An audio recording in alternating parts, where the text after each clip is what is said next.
भारतीय न्यायशास्त्रज्ञ, अर्थशास्त्रज्ञ, राजकारणी, तत्वज्ञ, समाज सुधारक, भारतरत्न डॉक्टर बाबासाहेब आंबेडकर यांची आज 135वी जयंती आहे. स्वतंत्र भारताचे मजूर मंत्री, पहिले कायदे मंत्री, भारतीय संविधानाचे शिल्पकार, आधुनिक भारताचे शिल्पकार भारतरत्न डॉक्टर बाबासाहेब आंबेडकर यांना विनम्र अभिवादन करून कार्यक्रमाला सुरुवात करते. आजच्या कार्यक्रमाला भारतरत्न डॉक्टर बाबासाहेब आंबेडकर यांना अभिवादन करण्यासाठी महाराष्ट्र राज्याचे राज्यपाल जिष्णुदेव शर्माजी इथे उपस्थित आहेत. मी आपल्या महापौर ऋतू तावडे जी यांना विनंती करते की राज्यपालांचं आपण स्वागत करावं. राज्यपाल महोदय जिष्णुदेव शर्माजी यांचं स्वागत करत आहेत महापौर ऋतू तावडेजी.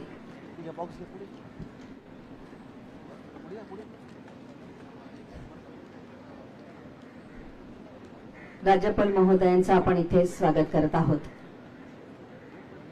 त्यानंतर महाराष्ट्र राज्याचे मुख्य सचिव राजेश अगरवालजी आपल्या महाराष्ट्राचे सन्माननीय मुख्यमंत्री देवेंद्र फडणवीस साहेबांचं स्वागत करतील.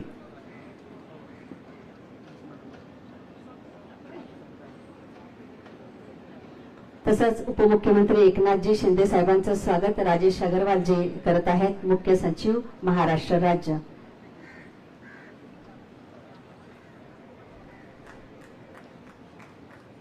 त्यानंतर उपमुख्यमंत्री श्रीमती सुनेत्राताई अजितदादा पवार यांचंही आपण स्वागत करतोय. राजेश अगरवालजींना मी विनंती करते की त्यांनी त्यांचं स्वागत करावं. तसंच सभापती महोदय राम शिंदे साहेबांचंही इथे आपण इथे स्वागत करूया. मुख्य सचिव राजेश अगरवालजींना विनंती करते की सभापती राम शिंदे साहेबांचं इथे आपण स्वागत करूया. त्यानंतर उपाध्यक्ष महाराष्ट्र विधान परिषद अण्णा बनसोडे साहेबांचंही स्वागत राजेश अगरवालजींना मी करण्याची विनंती करते.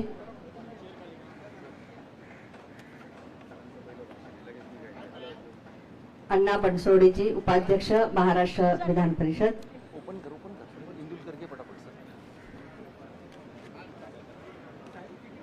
त्यानंतर मंत्री महोदय मंगल प्रभात लोढाजी कौशल्य रोजगार उद्योजकता नाविन्यता यांचंही आपण इथे स्वागत करत आहोत. मुख्य सचिव राजेश अगरवालजींना मी विनंती करते मंगल प्रभात लोढाजी यांचंही इथे स्वागत करावं.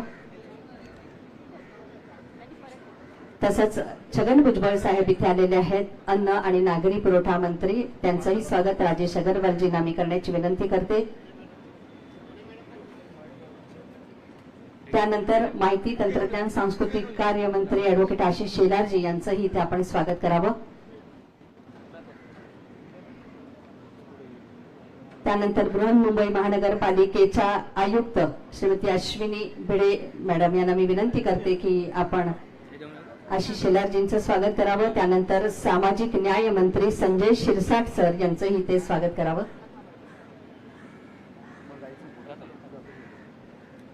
त्यानंतर मृद व जलसंधारण मंत्री संजय राठोडजी यांचंही इथे आपण स्वागत करावं.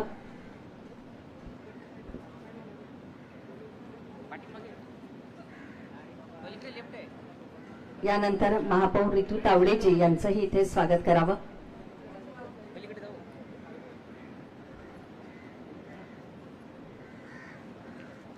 सर्व सन्माननीय अतिथींचं स्वागत करण्याची विनंती मी करते. अश्विनी भिडे मॅडम आपल्या बृहन्मुंबई महानगरपालिकेच्या आयुक्त.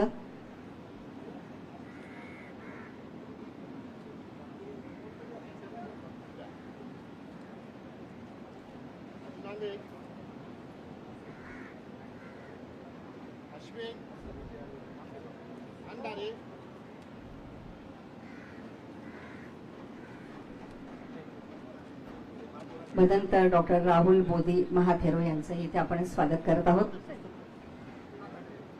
श्री भीमराव आंबेडकर कार्याध्यक्ष भारतीय बौद्ध महासभा.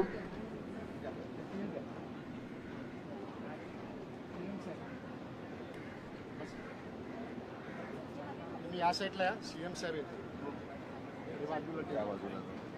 इकडे मोकळे. यानंतर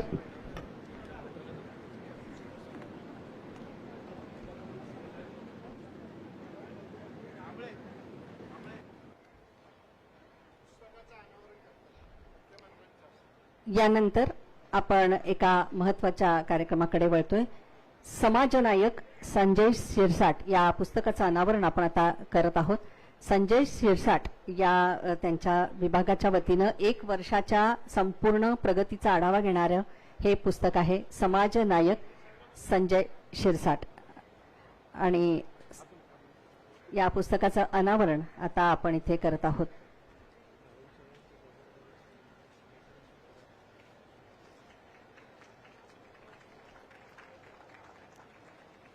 संजय शिरसाट सर सामाजिक न्याय मंत्री, त्यांच्या संपूर्ण 1 वर्षाच्या ज्या कारकिर्दीचा प्रगतीचा आढावा संपूर्ण तपशील या पुस्तकामध्ये आहे.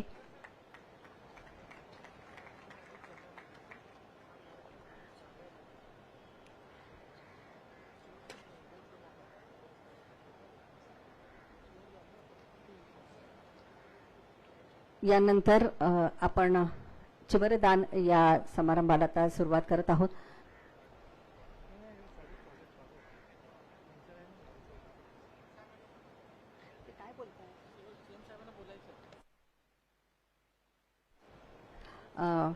यानंतर सन्माननीय मुख्यमंत्री साहेबांना काही अतिमहत्वाच्या कार्यक्रमासाठी पुढे जाण्याचं आहे. तर मी त्यांना विनंती करते की आपण अभिवादन करण्यासाठी यावं. सन्माननीय मुख्यमंत्री देवेंद्र फडणवीस साहेब.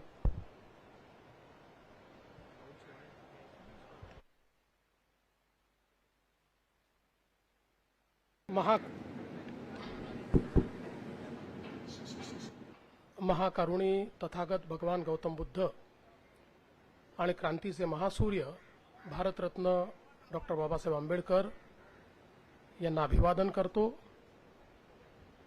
हिंदवी स्वराज्याचे सरसंस्थापक छत्रपती शिवराय यांना मानाचा मुजरा करतो. आजच्या भारतरत्न डॉक्टर बाबासाहेब आंबेडकर यांच्या 135व्या जयंती महोत्सवाच्या निमित्ताने मंचावर उपस्थित असलेले महाराष्ट्राचे आदरणीय राज्यपाल श्री जिष्णुदेव वर्माजी, आपल्या महाराष्ट्राचे लोकप्रिय उपमुख्यमंत्री एकनाथराव शिंदेजी, आपल्या महाराष्ट्राच्या पहिल्या महिला उपमुख्यमंत्री श्रीमती सुनेत्राताई पवार, सभापती राम शिंदेजी, उपाध्यक्ष अण्णा बनसोडेजी, ज्येष्ठ मंत्री छगन भुजबळजी, मंगलप्रभात लोढाजी, आशिष शेलारजी, नुकतंच ज्यांचं कार्य अहवाल आपण प्रकाशित केला ते सामाजिक न्याय मंत्री संजय शिरसाटजी, संजय राठोडजी, महापौर ऋतुताई तावडे, माजी खासदार राहुल शेवाळे, आमदार दीपक केसरकर, आमदार कालिदास कोळंबकर, भंते भनंत डॉक्टर राहुल बोधी महाथेरोजी, मुख्य सचिव राजेश अग्रवालजी, आयुक्त अश्विनीताई भिडे, पोलीस महासंचालक सदानंद दाते, पोलीस आयुक्त देवेन भारती, प्रधान सचिव श्री अर्चदीप कांबळे, कोकण आयुक्त श्रीमती रुबल अग्रवाल, राज्यपाल बोध यांचे सचिव प्रशांत नारनवरे, श्री नागसेन कांबळे, भाई गिरकर, विशेष रूपाने या ठिकाणी उपस्थित माननीय भीमरावजी आंबेडकर आणि उपस्थित सर्व माता भगिनी आणि बंधूंनो, मला एक फॉरेन डेलिगेशन करून नागपूरला कार्यक्रमाकरता जायचं असल्यामुळे मी माननीय राज्यपालांची परमिशन घेतली आणि पहिले बोलण्याकरता या ठिकाणी उभा आहे. सर्वप्रथम आपल्या सर्वांना मी भारतरत्न डॉक्टर बाबासाहेब आंबेडकर यांच्या जयंतीच्या मनपूर्वक शुभेच्छा देतो. या महामानवाला आपण जेवढं अभिवादन करू तेवढं कमी आहे. कारण एक व्यक्ती किती मोठं परिवर्तन घडवू शकतो हे भारतरत्न डॉक्टर बाबासाहेब आंबेडकरांनी आपल्याला दाखवून दिलं. आपण जर एक विचार केला, एक व्यक्ती, एक पेन आणि एक पुस्तक, म्हणजे भारतरत्न डॉक्टर बाबासाहेब आंबेडकर, त्यांची कलम आणि त्या कलमेने लिहिलेलं भारताचं संविधान याने संपूर्ण भारताला बदलून टाकलं. भारतामध्ये समतेचं राज्य प्रस्थापित करण्याचा मार्ग मोकळा केला. समाजामध्ये भेदाभेद दूर केला.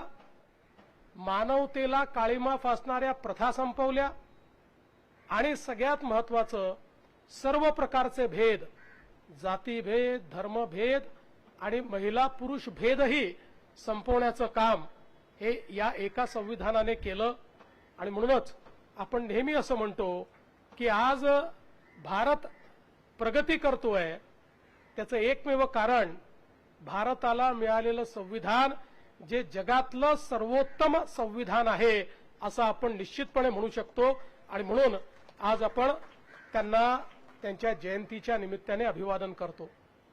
भारतरत्न डॉक्टर बाबासाहेब आंबेडकर हे असं व्यक्तिमत्व आहे की जगाच्या पाठीवर जर कुठल्या एका व्यक्तीच्या जयंतीचे सर्वाधिक कार्यक्रम होत असतील तर ते भारतरत्न डॉक्टर बाबासाहेब आंबेडकरांचे होतात.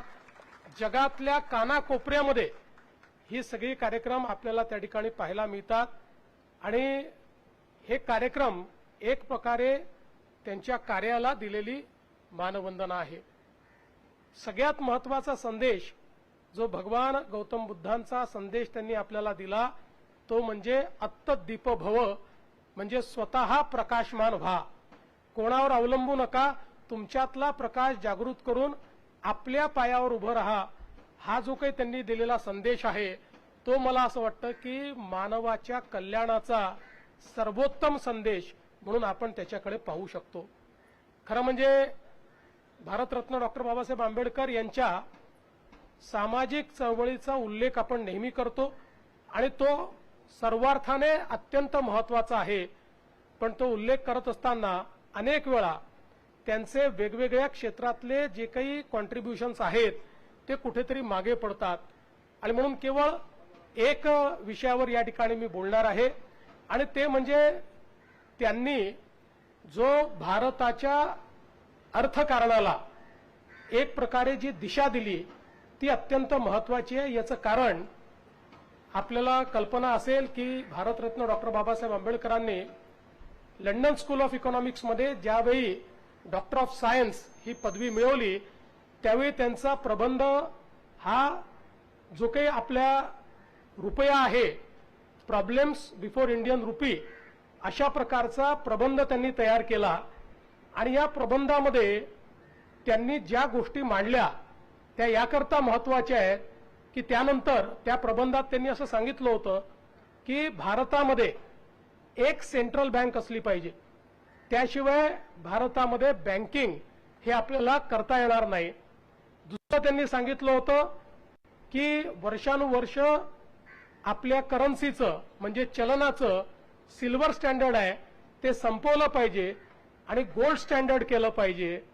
आणि तिसरं त्यांनी हे सांगितलं होतं की विनिमय दर बघू नका, करन्सीची पर्चेसिंग पॉवर बघा. आणि त्यानंतर ज्यावेळी बँकिंग व्यवस्थेच्या संदर्भात हिल्टन यंग कमिशन तयार झालं आणि ते भारतामध्ये आलं त्यावेळी त्या कमिशन समोर सर्वात विस्तृत साक्ष ही भारतरत्न डॉक्टर बाबासाहेब आंबेडकरांची झाली.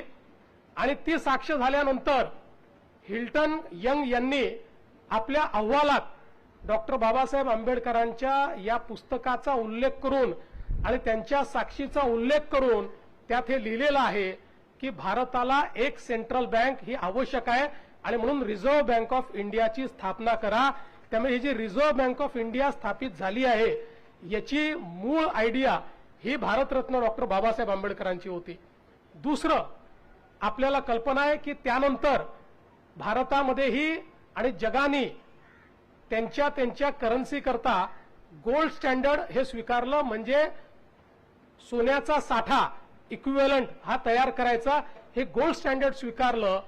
आणि अनेक वर्षापर्यंत ते गोल्ड स्टँडर्ड चाललं, आजही ते चालत आहे.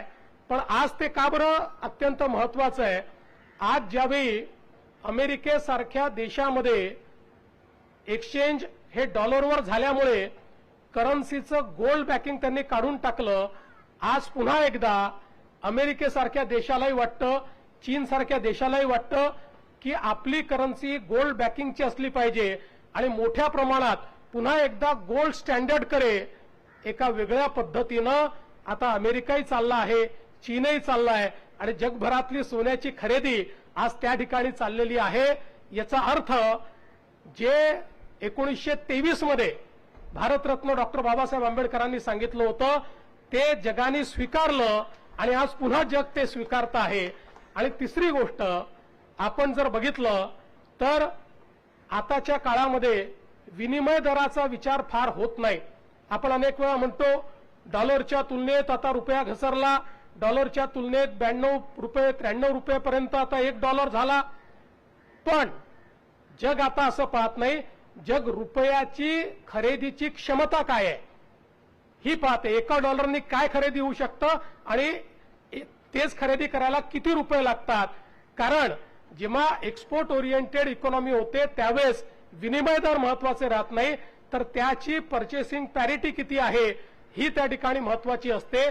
त्यामुळे मला असं वाटतं की हे जे आर्थिक विचार भारतरत्न डॉक्टर बाबासाहेब आंबेडकरांनी 1923 साली सांगितले होते, त्या पुस्तकात नमूद केले होते, आजच्या ग्लोबलाइज अर्थकारणामध्येही तेच सगळ्यात महत्वाचे ठरतायत, तेच सुप्रस्तुत ठरतायत आणि त्याच्यावर आधारितच आपल्या संविधानाने आपली अर्थव्यवस्था उभी केली आहे. आणि म्हणूनच आता आपण जगातली तिसरी अर्थव्यवस्था होतो आणि लवकरच दुसरी आणि पहिल्याकडे आपण वाटचाल करू आणि त्याची दिशा देणारं आपलं संविधान आणि ते संविधान लिहिणारे भारतरत्न डॉक्टर बाबासाहेब आंबेडकर आहेत.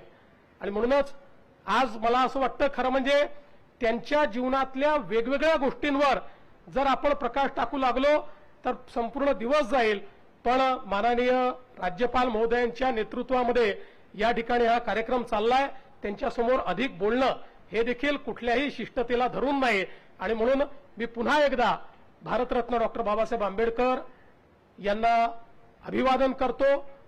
आणि आज हा अतिशय सुंदर कार्यक्रम दरवर्षीप्रमाणे महानगरपालिका आयोजित करते. महानगरपालिका खूप चांगल्या व्यवस्था या ठिकाणी करते. राज्य सरकार, पोलीस सगळे सोबत असतात. इथलं प्रदर्शन अतिशय सुंदर असतं. त्यामुळे मी मुंबई महानगरपालिकेचेही, बृहन्मुंबई महानगरपालिकेचेही मनापासून आभार मानतो आणि पुन्हा एकदा माननीय राज्यपाल महोदयांची क्षमा मागून या ठिकाणून जाण्याची त्यांच्याकडनं अनुमती घेतो. धन्यवाद. जय हिंद, जय भीम, जय भारत.